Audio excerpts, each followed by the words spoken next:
الشیطان الرجیم بسم اللہ الرحمن الرحیم وبہ نستعین وهو خیر المعین وصلی اللہ علی سیدنا محمد وآلہ الطاہرین۔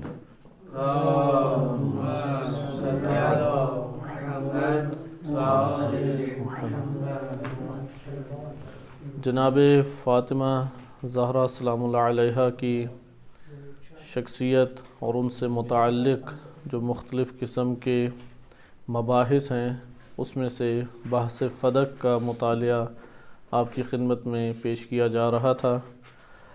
گزشتہ درس میں ہم نے مطالبہ جناب سیدہ سلام اللہ علیہا کو صحیح مسلم کی روایت کے تناظر میں دیکھا کہ وہاں پر 3 مطالبات مذکور ہیں کہ یہ روایت کتاب الجہاد والسیر باب قول النبی صلی اللہ علیہ وآلہ کہ یہ فرمان رسول اہل سنت کتب میں جو وارد ہوا ہے کہ لا نورث یا نورث ما ترکنا فہو صدقہ، اس باب کی دوسری نمبر حدیث ہے، یا ترتیب اس کی مختلف جہات سے ہے 52 نمبر حدیث کتاب کے اعتبار سے بنتی ہے۔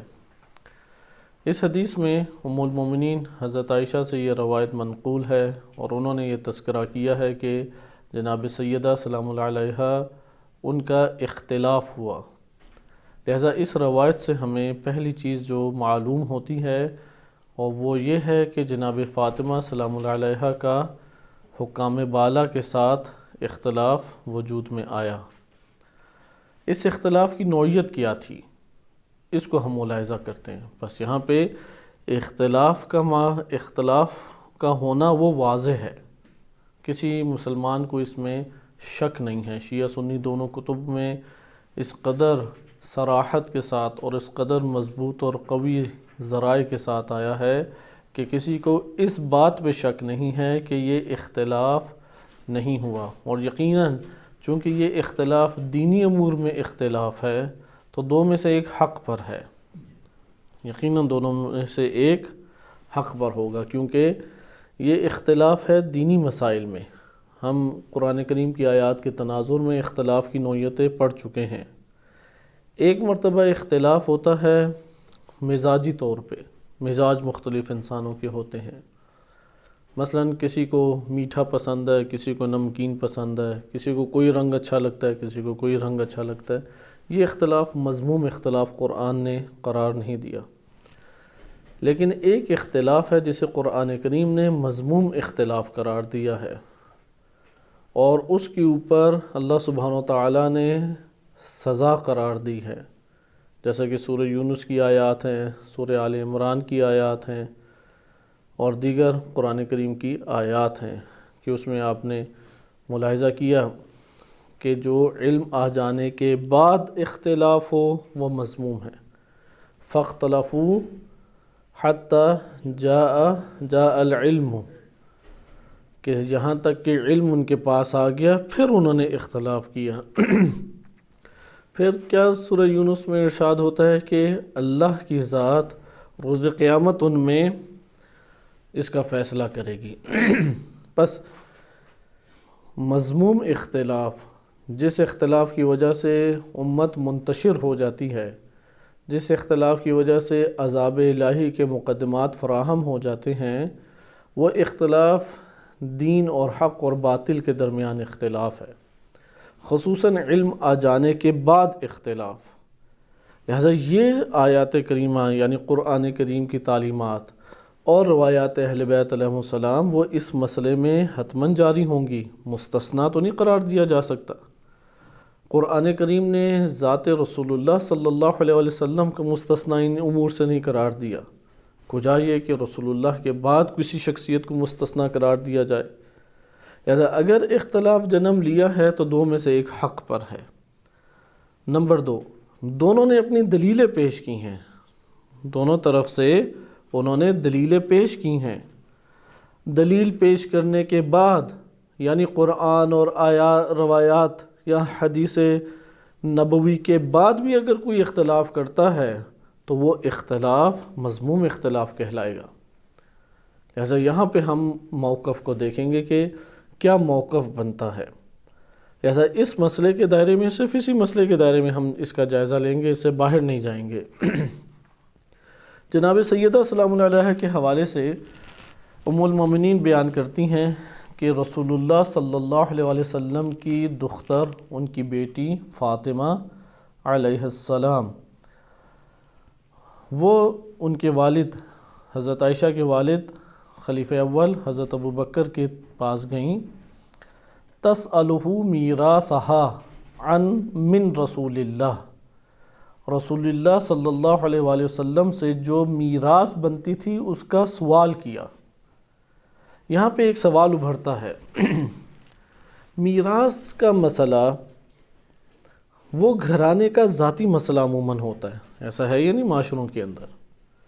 یعنی ہم اس کوشش کریں، کیونکہ یہ اہل سنت میں صحیح سند روایت ہے، مختلف طرق اس کے موجود ہیں، شیعہ کتب میں وارد ہونے والی احادیث کو ملا لیا جائے تو تواتر معنوی کے قریب یہ واقعہ بنتا ہے، یا تواتر معنوی کی صورت اختیار کر جاتا ہے۔ تاریخ کتب سے لے کے آئیں، رجالی کتب میں بھی اس کے حوالے سے وارد ہوا ہے، اس لیے ہم اس روایت کو تھوڑا دقت سے دیکھیں۔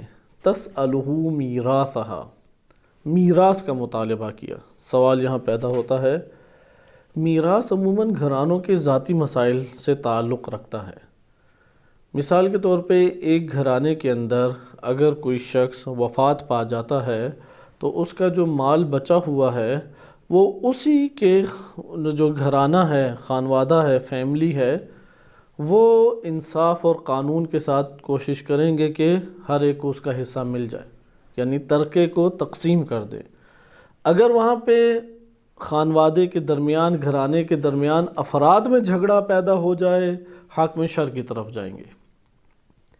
ہم فرض کرتے ہیں، کیونکہ یہ بات بہت واضح ہے، اہل سنت اس بات کے مدعی ہیں، اس بات کے معتقد ہیں کہ پہلے خلیفہ نبی صلی اللہ علیہ وسلم کے بعد وہ حضرت ابوبکر ہیں، اور ان کی خلافت پہ دلیل اجماع مسلمین ہے۔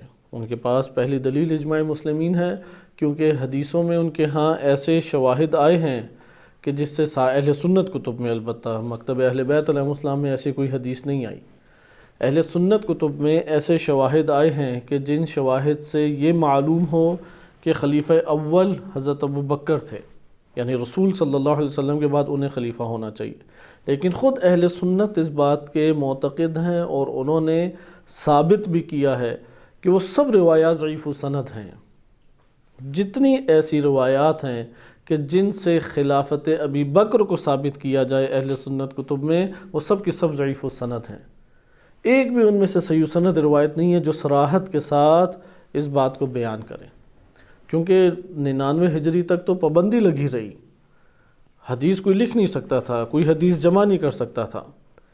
یعنی اگر آپ اس دور میں ہوتے 99 ہجری سے پہلے اور اس وقت بالفرض واٹس ایپ ہوتا اور آپ قال رسول اللہ لکھ کے ایک حدیث سینڈ کر دیتے تو یہ جرم شمار ہوتا۔ کیوں حدیث لکھی؟ کیوں قول نبی کو بیان کیا گیا؟ حدیث پر پابندی تھی اس دور میں۔ اگر آپ کاغذ کے اوپر لکھ کے کہیں لگا دیتے قول النبی، اس کی پر پابندی تھی اس معاشرے میں۔ یہ معاشرہ ہے خلیفہ اول، خلیفہ دوم، خلیفہ سوم، ابتداء رسول، یعنی رحلت رسول ہوئی، حدیث لکھنے پہ پابندی، حدیث کی جمع آوری پہ پابندی، حدیث کی کتب اکٹھی کر کے جلائیں گئی، جو بچ گئی سو بچ گئیں، اور وہاں پہ اب کوئی قول نبی بیان نہیں کر سکتا تھا۔ اگر کہتے قول نبی یہ ہے تو حکومت کی طرف سے سزا تھی۔ اور اس کی توجیہ کیا بیان کرتے ہیں؟ کیونکہ اس دور میں کسی نے توجیہ نہیں بیان کی، بعد میں آئے اہل سنت اور انہوں نے پھر توجیہات مختلف وجود دی۔ ان میں سے ایک توجیہ بیان کی کہ خدشہ تھا کہ قرآنی آیات اور حدیث نبوی مکس ہو جاتی، یعنی رسول اللہ کی زندگی میں تو یہ خدشہ نہیں ہوا۔ اب جب قرآن ہزاروں لوگوں کے سینوں میں محفوظ ہے، کتاب کی صورت میں موجود ہے، قرآن امت کے درمیان پڑھا جا رہا ہے، اب کیسے خدشہ ہے؟ جب نازل ہوا تب تو خدشہ نہیں ہوا۔ بلاغت ہے ہی جدا، ایک خالق کا کلام ہے اور تمام کلاموں پہ بالا تر ہے، ایک مخلوق کا کلام ہے، کس طرح سے مکس ہو سکتا ہے؟ ممکن نہیں ہے۔ بس یہاں پہ ہمیں یہ پتہ لگا حدیث لکھنے پہ پابندی تھی، اس لیے ایسی حدیثوں کا آنا کوئی تعجب آور شے نہیں ہے۔ حدیثیں جہاں پر گھرانے اہل بیت علیہ السلام کی گردن کے اوپر چھری پھیری جائے، وہاں پہ ان کے مخالف قول کا کوئی آ جانا وہ تو کوئی تعجب آور شے نہیں ہے۔ جہاں ان کی حرمت کو پامال کیا جائے، گھرانوں کو ان کے پامال کیا جائے، وہاں پہ ان کے خلاف کسی نے کوئی بد زبانی کی تو یہ کوئی تعجب آور شے نہیں ہے، ایسی امکانات موجود تھے۔ اسی لیے 70 سال امیر المومنین علیہ السلام کے اوپر نعوذ باللہ سب و شتم اور لعن طعن ہوتی رہی، 70 سال۔ اور جن افراد نے یہ لعن طعن کا سلسلہ شروع کیا تھا ان کے نام پہ پاکستان میں مساجد ہیں، بڑی بڑی مساجد ہیں ان کے نام پر۔ انہیں صحابہ کرام کا ٹائٹل دے کے انتہائی فضیلت کے مقام کے اوپر ٹھہرایا ہوا ہے۔ تنقید کسی قسم کی کر دیں تو توہین صحابہ کے الزام میں وہاں پہ قتل و غارت کا نشانہ بنایا جاتا ہے۔ آپ نے ملاحظہ کیا کہ جو آج سے 1400 سال پہلے رویہ تھا امت کے درمیان، آج بھی وہی رویہ اختیار کیا جا رہا ہے، صرف شیعوں کے ساتھ نہیں۔ امام نسائی اہل سنت کے امام الحدیث ہیں، سنن نسائی کے مؤلف ہیں، وہ اسی جرم میں بیچاروں کو مار دیا گیا۔ ان سے کہا کہ کوئی معاویہ ابن ابی سفیان کے اوپر حدیث لے کے آؤ، کوئی ہمیں حدیث سناؤ۔ انہوں نے کہا میرے علم میں تو کوئی ایسی حدیث نہیں ہے۔ انہوں نے اتنا مارا کہ اسی میں ان کی جان جو ہے وہ چلی گئی۔ لہذا یہ برتاؤ صرف شیعہ کے ساتھ نہیں ہے، اہل سنت ائمہ کے ساتھ یہ ہوا کام۔ خلاصہ کلام کہ حدیثیں اس حوالے سے موجود رکھتی، اس لیے شیعہ سنی یہ موقف واضح ہے۔ یہ توقع ہم اہل سنت سے نہیں رکھ سکتے کہ وہ یہ عقیدہ چھوڑ کے امیر المومنین علیہ السلام کو پہلا امام اور پہلا خلیفہ مان لیں، اور شیعوں سے یہ توقع نہیں رکھی جا سکتی کہ وہ اپنا اعتقاد اس حوالے سے ترک کر کے حضرت ابوبکر کو پہلا خلیفہ مان لیں۔ احترام مقدسات اسلام کے وہ ضروری ہیں، وہ اس کی رعایت کرنا ضروری ہے۔ یہاں پہ ہم جب گفتگو کر رہے ہیں تو ہمارے یہاں پہ تحقیقی عنوان سے گفتگو مد نظر ہے، کوئی اس حوالے سے تعصب، فرقہ واریت یا توہین کے اعتبار سے کوئی ہمارے پیش نظر یہ پہلو نہیں ہے۔ صرف یہ ہے کہ فدق کے اس مسئلے میں ہم علمی طور پہ، تحقیقی طور پہ جائزہ لیں کہ حق کہاں پہ اور کیا بنتا ہے۔ اب ہم آ جائیں کہ اہل سنت کے مطابق خلیفہ اول حضرت ابوبکر تھے اور وہ حاکم شر تھے، اس وقت وہ حاکم تھے، اہل سنت کے مطابق حاکم تھے۔ مکتب تشیع، مکتب اہل بیت علیہ السلام کے مطابق حاکم شر اللہ کی طرف سے امیر المومنین علیہ السلام تھے۔ ان کو ظاہری طور پہ وہ خلافت دیں یا نہ دیں، اللہ تعالیٰ نے انہیں خلافت دی ہوئی ہے اور وہی حاکم شر ہیں۔ مکتب اہل بیت کے مطابق امیر المومنین علیہ السلام، امام علی علیہ السلام وہ حاکم شر ہیں، لیکن یہاں پہ ظاہری طور پہ حضرت ابوبکر حاکم شر ہیں۔ میراث کا مسئلہ وہ ایک گھرانے کا مسئلہ ہوتا ہے، کسی بھی گھرانے کا ذاتی مسئلہ ہوتا ہے۔ اگر وہاں پہ اہل گھرانہ کے درمیان جھگڑا جنم لے لے اور آپس میں اختلاف شروع ہو جائے، ایک کہتا نہیں اتنا حصہ بنتا ہے، کہتا ہے اتنا حصہ بنتا ہے، پھر کہاں پر جائیں گے؟ پھر حاکم شر کی طرف جائیں گے۔ اس لیے پہلے حاکم شر کی طرف کبھی نہیں جایا جائے گا۔ پھر جناب سیدہ سلام اللہ علیہا وہ حاکم شر کس کو تسلیم کرتی ہیں؟ امیر المومنین علیہ السلام کو۔ یہ کوئی ڈھکی چھپی بات نہیں ہے، یہ محتاج دلیل بات نہیں ہے کہ جناب سیدہ سلام اللہ علیہا ان کی نظر میں خلیفہ وقت، امام وقت، حاکم شر وہ کون تھے؟ امام علی علیہ السلام۔ اگر بالفرض میراث کا مسئلہ بھی بنتا تو وہ رجوع کس کی طرف کرتی؟ امیر المومنین علیہ السلام کی طرف کرتی۔ اس لیے اس کلمے پہ تسألہ میراثہا، اپنی میراث کو طلب کیا، یہاں پہ یہ جملہ اسی وقت ادا ہو سکتا ہے جب چند امور وجود میں آ جائیں، وإلا یہ جملہ ادا نہیں ہو سکتا۔ آپ اہل سنت کتاب فقہ کی اٹھا لیں، فقہ حنفی، حنبلی، مالکی، شافعی یا فقہ ظاہری، کوئی بھی آپ فقہ اٹھا کے دیکھ لیں، یہی مسلم اور بخاری اور صحیح ستہ کی کتب میں فقہی احکام پر مشتمل بہت سارے ابواب ہیں۔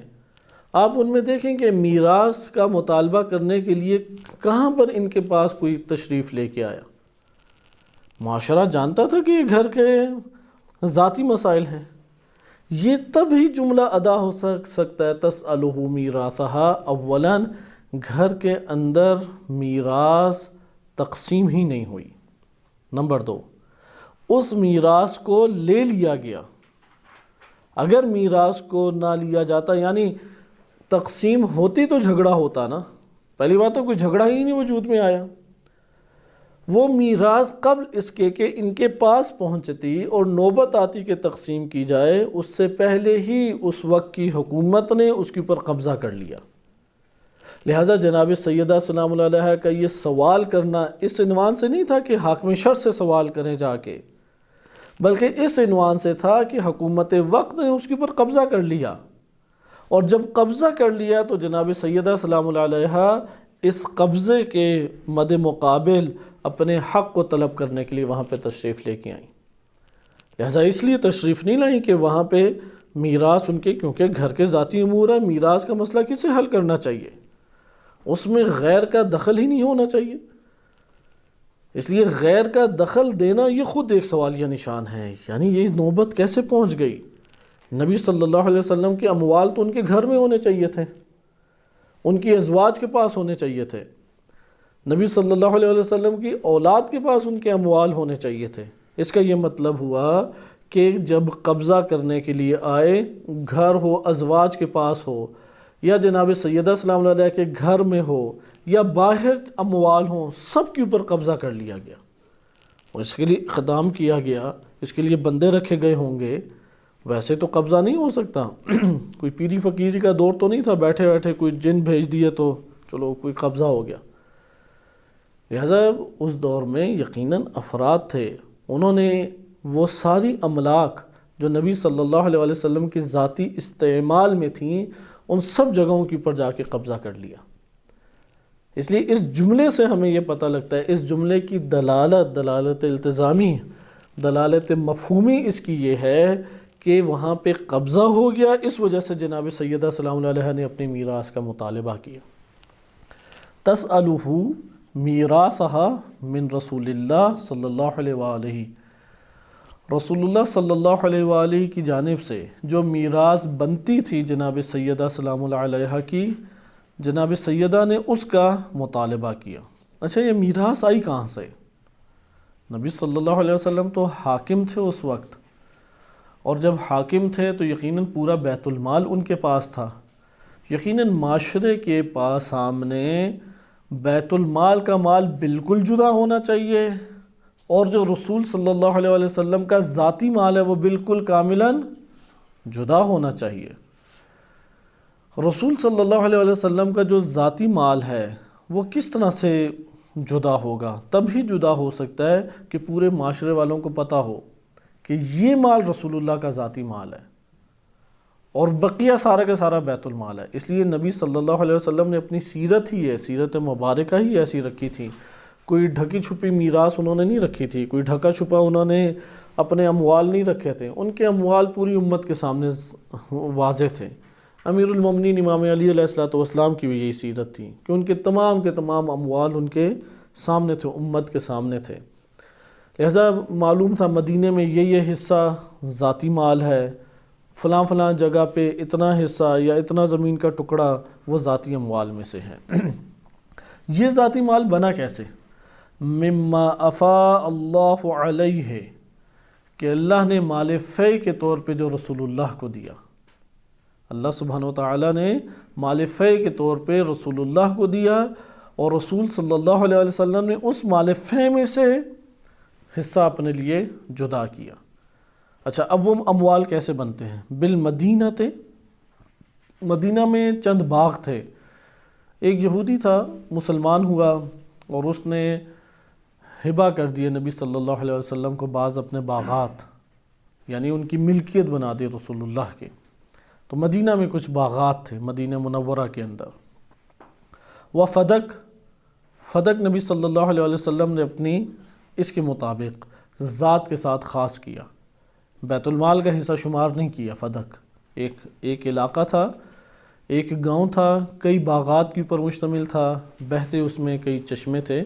یہ فدق کا علاقہ تھا. وما بقی من خمس خیبر، اور خیبر کے مقام پر جو خمس بنتا تھا، مال غنیمت میں سے جو خمس بنتا تھا، اس میں سے جو خمس بچ گیا، کیونکہ رسول اللہ کو بھی خمس ملا اور ذی القربہ کو بھی ملا، تو جو رسول صلی اللہ علیہ وسلم کو خمس کا مال ملے گا وہ ان کی ملکیت بنے گا، اور اس سے جو بچ جائے گا وہ یقیناً ان کی اولاد میں تقسیم ہونا چاہیے میراث کے قواعد کے مطابق. یہاں پہ فقال، جب سوال کیا، اب جب سوال میراث کا کیا تو میراث کے احکام قرآن میں بھی وارد ہوئے ہیں، قرآن میں کسی کو استثناء نہیں دیا گیا، واضح قرآن کریم کی آیات انبیاء غیر انبیاء سب کو شامل ہیں، اطلاق اس میں موجود ہے جو میراث کے احکام ہیں.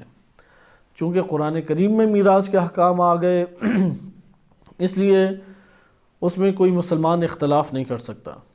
اس کے بعد احادیث مبارکہ میں بہت واضح طور پہ میراث کے احکام موجود ہیں. تو براہ راست اس بیان کے مطابق میراث کا مطالبہ کیا. خلیفہ اول انہوں نے کیا کہا؟ خلیفہ اول نے کہا ان رسول اللہ صلی اللہ علیہ وآلہ قال، اور رسول اللہ صلی اللہ علیہ وآلہ وسلم نے فرمایا ہے لا نورث، کہ ہمیں وارث نہیں بنایا جاتا. صحیح، اس کی ہم دیکھیں گے کہ نورث ہے، نورث ہے، اس کی مختلف ترکیبیں پڑھی گئی ہیں.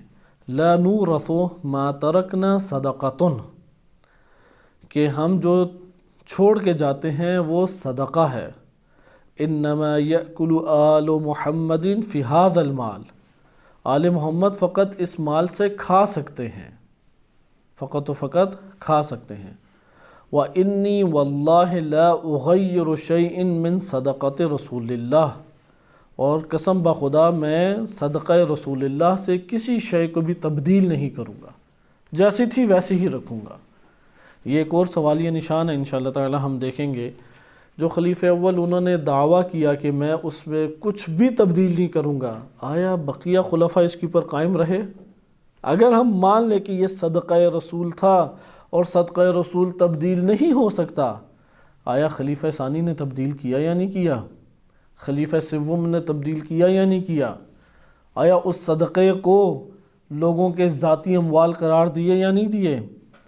ازواج کو خیبر کے باغات اور خیبر کے درخت اور نخلستان دیے گئے یا نہیں دیے گئے ان کی ملکیت؟ انشاءاللہ تعالی اس کو ہم بعد میں دیکھیں گے، کیونکہ یہ اہل سنت کی صحیح سند روایات میں قدیمی کتب میں وارد ہوا، جو 3 صدی ہجری کی کتابیں ہیں، کوئی آج کے دور کی کتاب نہیں. تابعین کے دور کے ساتھ متصل جو زمانہ ہے، صحابہ اور تابعین کے دور کے ساتھ، اس دور کی کتابوں میں اس کا بیان ہے. پھر بیان کیا عن حالہا التی کانت علیہا، صدقہ رسول اسی حالت میں رکھوں گا جس حالت میں وہ تھا باقی. فی عہد رسول اللہ، رسول صلی اللہ علیہ وسلم کے عہد میں جس حالت اور کنڈیشن میں تھا وہی حالت رہے گی. ولا اعملن فیہا، اور میں اس میں عمل انجام دے سکتا ہوں لیکن کسی کی ملکیت قرار نہیں دے سکتا. کون سا عمل انجام دوں؟ بما عمل بہی رسول اللہ، رسول اللہ صلی اللہ علیہ وسلم نے جو عمل انجام دیا. فابا ابو بکر ان یدفع الی فاطمہ شیئا، خلیفہ اول نے ایک ذرہ بھی دینے سے انکار کر دیا، فاطمہ سلام اللہ علیہا کو کسی بھی شے کا مالک بنانے سے، کوئی ایک ذرہ دینے سے بھی انکار کر دیا. فوجدت فاطمہ علی ابی بکر فی ذالک، جب انکار کیا تو فوجدت یعنی غضبت، خود اہل سنت نے لکھا اور اس بخاری کی اس میں بھی ہے غضبت، بخاری میں بھی مسلم میں بھی وجدت بمعنی غضبت ہے، کہ فاطمہ سلام اللہ علیہا غضبناک ان کے اوپر ہو گئیں، جلال میں آ گئیں، غصے میں آ گئیں اور غضبناک ہو گئیں ان کے اوپر. قال فحجرته، اور پھر کیا ہوا کہ انہوں نے کاملاً ملنے سے انکار کر دیا، خلیفہ اول سے مکمل رخ پھیر لیا، کاملاً ملنے سے انکار کر دیا۔ یہ چیز کیوں قابل اہمیت ہے؟ غضبت، حجارت، یعنی رویہ دیکھیں جناب سیدہ سلام اللہ علیہا کا۔ یعنی آج اگر امت کا کوئی فرد یہ رویہ اتباع سیدہ زہرا سلام اللہ علیہا میں اختیار کرے تو اس کے اوپر کیا اہل سنت حکم لگائیں گے؟ کیونکہ ہم سمجھتے ہیں مکتب اہل بیت، مکتب تشیع اسوہ سمجھتے ہیں جناب سیدہ سلام اللہ علیہا کو۔ جناب سیدہ سلام اللہ علیہا کی حیات طیبہ کو اسوہ حسنہ قرار دیتے ہیں۔ ان کی سیرت کے اوپر اگر چلتے ہوئے کوئی اس رویے کو اختیار کرے تو یہاں پہ سوال پیدا ہوتا ہے اس پہ کیا حکم لگے گا؟ کیونکہ یہاں تک کہ حتیٰ توفیت اہل سنت کتب میں واضح آیا ہے فَلَمْ تُكَلِّمْهُ حَتَّى تُوفِّيَتْ، کہ فاطمہ سلام اللہ علیہا نے کلام بھی نہیں کیا، بات چیت کاملاً منقطع کر دی، بات چیت اور کلام کرنا ترک کر دیا یہاں تک کہ وفات پا گئی۔ یعنی یہ تین رویے وفات تک موجود تھے۔ جناب سیدہ سلام اللہ علیہا کی زندگی میں یہ تین رویے پھر موجود رہے جب تک قید حیات میں رہیں، یہاں تک کہ مکتب اہل بیت کے مطابق شہادت تک اور مکتب اہل سنت کے مطابق وفات تک ان کے یہ تین رویے قائم دائم رہے۔ پہلا رویہ کیا ہے؟ غضبت۔ دوسرا رویہ کیا ہے؟ حجارت۔ تیسرا رویہ کیا ہے؟ لم تکلمہ، اس لیے اسے خصوصیت کے ساتھ بیان کیا۔ اس لیے اس رویے کو، یعنی یہاں پہ اختلاف کی نوعیت دیکھیں، اختلاف ہوا اور مد مقابل نے حدیث نبوی سنائی۔ مد مقابل نے کیا سنائی؟ حدیث نبوی سنائی۔ اور اگر حدیث نبوی سنائی تو وہ حدیث نبوی اور اس کے مقابلے میں جناب سیدہ ہیں، آیا جناب سیدہ نے اس حدیث کو قبول کیا یا انکار کیا؟ اگر جناب سیدہ سلام اللہ علیہا نے قبول کیا ہوتا تو یہ رویہ ہوتا غضبت، حجرت، لم تکلم۔ یہ ہمیں دقت سے دیکھنا چاہیے۔ اگر حدیث کو انہوں نے قبول نہیں کیا تو کیوں قبول نہیں کیا؟ اہل سنت یہاں پہ توجیہ کرتے ہیں کہ خواتین میں جذبات اور احساسات زیادہ ہوتے ہیں، اس نسوانی خصوصیت کی وجہ سے وہ جذبات اور احساسات میں آ گئیں۔ یہاں ہم اہل سنت سے ہی سوال کرتے ہیں، اگر کوئی خاتون جذبات اور احساسات میں آ کر وہ اس طرح کا کوئی رویہ اختیار کرے، غضبت، حجارت، لم تکلم، خلیفہ اول کے خلاف، تو امت کی خواتین کو یہ حق حاصل ہے۔ ابھی آج کل سوشل میڈیا میں یہ مسئلہ ابھرا ہوا ہے۔ ایک خاتون ہے، اس نے کہا کہ جب اس دور میں عدالتوں میں حق نہیں ملا تو پھر کبھی تا قیامت نہیں ملے گا۔ اس کے اوپر ابھی ایسے وہ ٹوٹ پڑے ہیں جس کی کوئی حد نہیں۔ وہ بھی نسوانی خصوصیت کی بنیاد پہ غصے میں آگی، کیوں تعویل نہیں کرتے ادھر؟ تعویل یا تو یہ کہیں کہ جناب سیدہ آپ کی نظر میں وہ قابل قبول شخصیت نہیں ہے، حدیث کا انکار کر رہی ہیں۔ ابھی کوئی حدیث کا انکار کرے تو اسے واجب القتل قرار دیتے ہیں۔ اگر کوئی غضبناک ہو جائے خلیفہ اول کے اوپر، اس کو فسق و فجور اور کفر اور ارتداد کا حکم لاگو کرتے ہیں۔ یہاں پہ کیا حکم لاگو کریں گے جناب سیدہ پہ؟ ادھر تو حدیث سن لی انہوں نے، یا تو جناب سیدہ سلام اللہ علیہ نے حدیث کو قبول نہیں کیا، اگر قبول کیا ہے تو پھر یہ والا کیوں رویہ؟ اگر قبول کیا ہے تو پھر رویہ کیوں؟ بس یہاں پہ ہمیں چند چیزیں پتہ لگی۔ یہ جو اہل سنت کا دعویٰ اجماع ہے کہ جناب حضرت ابوبکر کے اوپر ان کے خلیفہ اول ہونے پہ اجماع تھا، یہ بات تو درست نہیں ہے۔ جناب سیدہ سلام اللہ علیہ نے قبول نہیں کیا خلیفہ اول۔ سعد بن عبادہ، ان کی بھی وفات ہو گئی، انہوں نے خلیفہ قبول نہیں کیا۔ اس طرح کئی متعدد افراد بنتے ہیں، انہوں نے خلیفہ قبول نہیں کیا۔ اور ایک مورد بھی ایسا آ جائے کہ جس میں خلاف موجود ہو اور ایسی قد آور شخصیات ہوں تو وہاں پہ اجماع متحقق نہیں ہوتا۔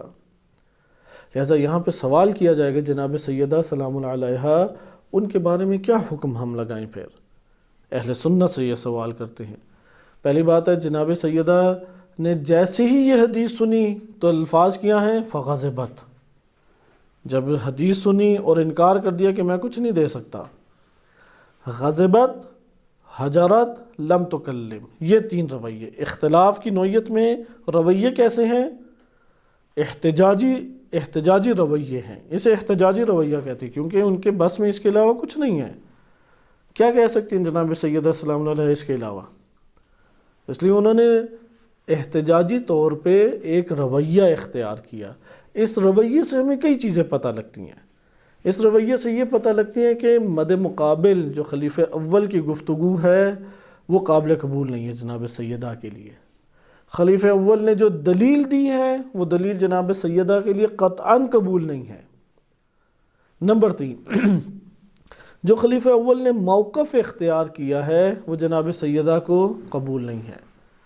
لہٰذا یہ ہمارے پاس رویہ پھر آتا ہے، یہ رویے سے پتہ لگتا ہے۔ غضبت، حجرت، لم تکلم ہو، انہوں نے اصلاً کلام نہیں کیا۔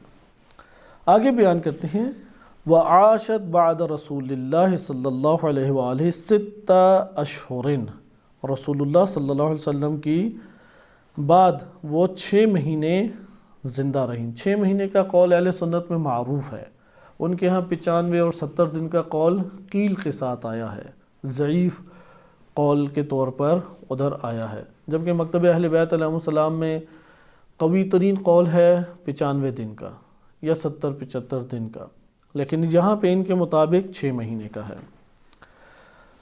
اچھا، اب آگے دیکھیں احتجاجی رویے کی نوعیتیں، کیونکہ آپ کی خدمت میں بیان کیا کہ جب دینی امور میں اختلاف ہو تو قرآن کریم نے اس اختلاف کو اختلاف مذموم قرار دیا ہے، اور اجتہاد وہاں پر ہوتا ہے جہاں پر حکم واضح نہ ہو۔ اگر یہ کہ نہیں جناب سیدہ فاطمہ مجتہدہ تھیں، کیونکہ ایک تعویل اہل سنت محدثین نے بعد میں وجود دی، اور ہر مسئلے میں یہی، مثلا جو امام علی علیہ السلام کو گالیاں دیتا ہے وہ کہتے ہیں وہ بیچارہ مجتہد تھے، اگرچہ غلطی بھی تھا، امام علی علیہ السلام حق پہ تھے، کہیں گے اگر امام علی علیہ السلام حق پہ تھے تو جو گالیاں امام علی علیہ السلام کو دے رہا ہے وہ باطل پہ تھا، تو کیوں نہیں کہتے باطل پہ تھا؟ وہ کہتے نہیں، وہ چونکہ صحابہ کرام ہیں اس لیے ہم باطل پہ نہیں کہہ سکتے، بلکہ انہوں نے اجتہاد کیا، یعنی اجتہاد کر کے گالی دی جا سکتی ہے، اجتہاد کر کے کافر قرار دیا جا سکتا ہے، اجتہاد کو قرار دے کے گردنیں اڑائی جا سکتی ہیں، اجتہاد کہہ کے ناموس رسول کو بازاروں میں پھرایا جا سکتا ہے۔ یہ نوعی اجتہاد کون سا اجتہاد ہے؟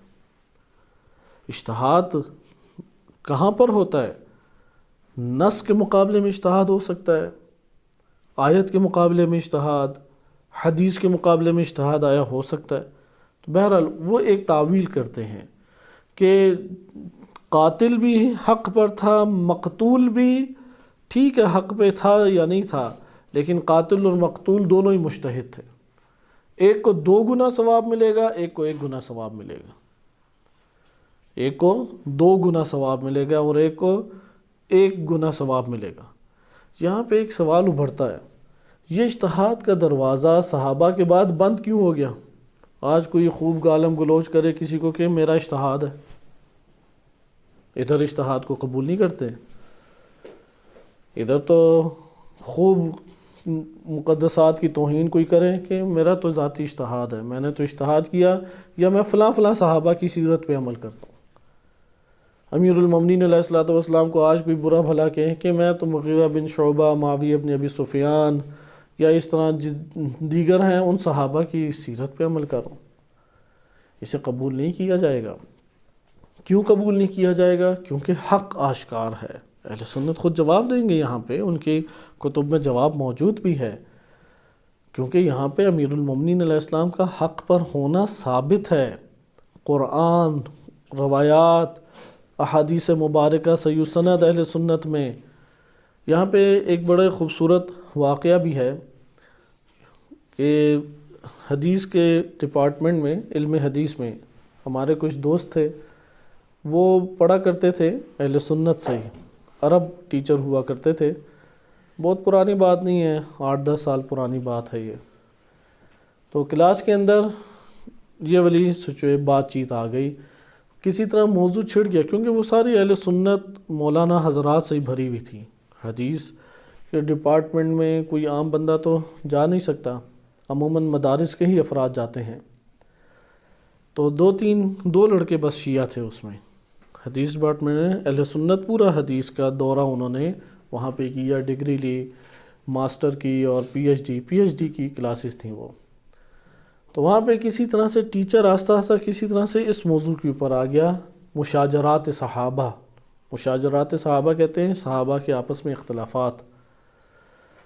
تو اس میں انہوں نے کہا کہ جو جنگ جمل ہوئی تھی اس میں امیر المومنین علیہ الصلوۃ والسلام بلا شک و شبہ حق پر تھے۔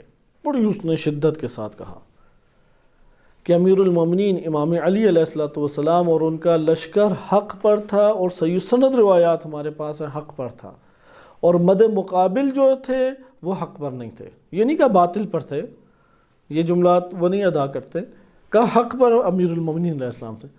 وہاں پہ اس نے سوال کیا، عربی کی کلاسز ہوتی تھی عربی زبان میں، اس نے سوال کیا کہ ابھی آپ 1400 سال کے بعد آپ نہ تابعی ہیں، نہ صحابی ہیں، نہ محدث ہیں، نہ رسول اللہ کو دیکھنے کا شرف حاصل ہے، نہ صحابی کو دیکھنے کا شرف حاصل ہے، نہ جنگ میں آپ نے شرکت کی، آپ کو پتہ ہے کہ امیر المومنین علیہ الصلوۃ والسلام حق پر تھے، وہ جو ادھر صحابہ اور تابعین تھے انہیں نہیں پتہ تھا کہ یہ حق پر ہے؟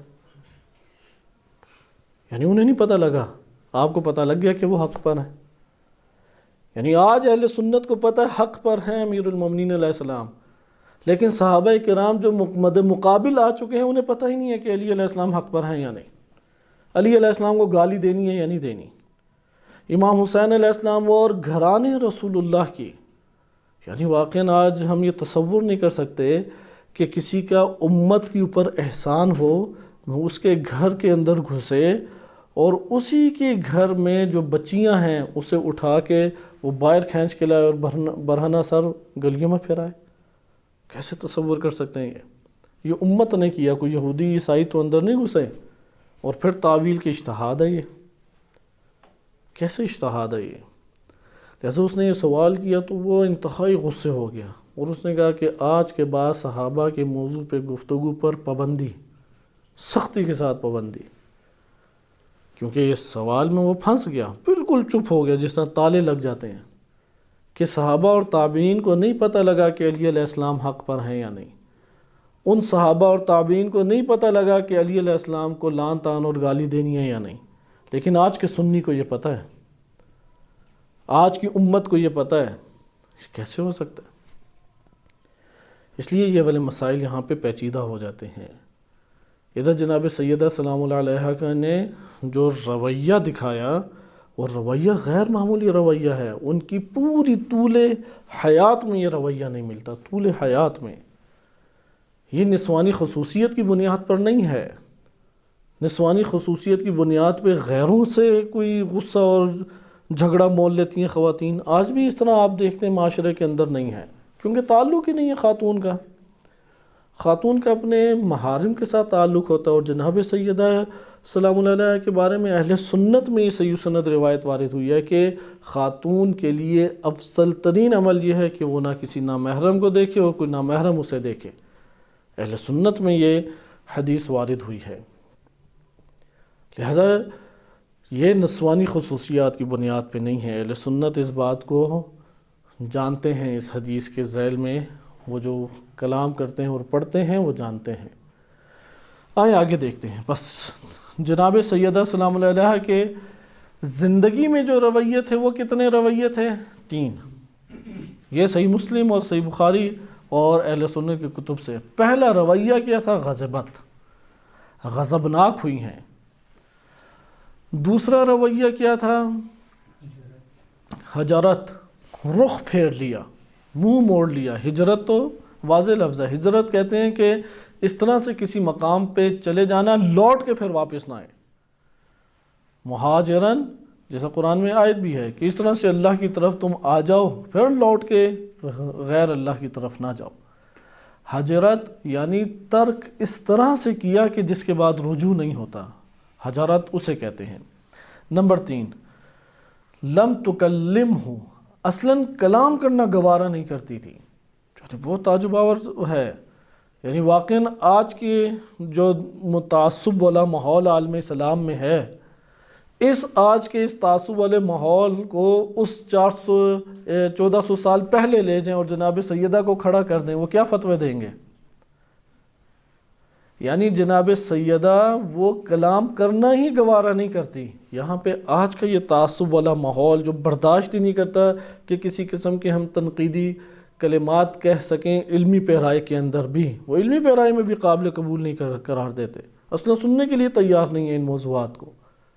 یہ جو تعصب والی فضا ہے، اس تعصب والی فضا کو آپ 1400 سال پہلے پیچھے لے جائیں، سامنے کھڑا کر دے جناب سیدہ سلام اللہ علیہا کو، اور ان کے یہ 3 رویے ہوں، یہاں سے کیسا رویہ برتاؤ کیا جائے گا جناب سیدہ کے ساتھ؟ یہ آج داعش نے بتایا کہ کیسا رویہ اختیار کریں گے. وہ انہی عزائم کے ساتھ آئے، انہوں نے انبیاء کی بھی مقدسات کی توہین کی، جو منسوب ہیں. ہم نہیں کہتے کہ ساری جگہ اتھینٹک اور معتبر ہیں. نسبت کا ایک احساس ہوتا ہے، نسبت کی ایک قدر ہوتی ہے. ہر وہ چیز جو اہل بیت سے منسوب ہے اس کو ملیہ میٹ کیا جاتا ہے. آپ مدینہ منورہ میں جائیں، یہ بہت بڑی حقیقت ہے. مدینہ منورہ میں یہودیوں کے تمام آثار 1400 سال کی طرح ابھی بھی باقی ہیں، ہاتھ بھی نہیں لگایا کسی نے. اور آپ ایک جگہ مدینہ منورہ میں لے آئیں جہاں پہ اہل بیت کے آثار باقی ہوں، بالکل ملیہ میٹ کر کے ٹائلیں لگا دیں اور اس کے نشان مٹا دیے، جتنا غائب کر سکتے تھے انہوں نے غائب کر دیا. یہ امت کا رویہ جو 1400 سال پہلے تھا، کوئی ابھی بہت مختلف رویہ نہیں ہے، وہی اسی طریقے سے وہ برتاؤ کرتے ہیں. آج کربلا پہنچ جاتے تو داعش سے کوئی خیر کی توقع تھی. آج رسول صلی اللہ علیہ وسلم کی قبر مبارک یزید نے توہین کی تھی، اور بھیڑ بکریاں اور گدے خچر اور یہ گھوڑے گدے باندھے تھے. آج اگر انہیں موقع ملے تو اس سبز گنبد کے اوپر لگے رہنے دیں گے یا بدعت کہہ کے اڑا دیں گے؟ اڑائیں گے بدعت کہہ کے. ادھر پھنس جاتے ہیں. ہر بندہ جو اس بات کا قائل ہے کہ اس میں کوئی حرج نہیں ہے، وہ پہلا سوال ادھر جا کے کرتا ہے. تو وہ کہتے ہیں نہیں یہ جگہ مستثنا ہے، ہمیں نہیں پتہ یہ کیوں قائم ہے.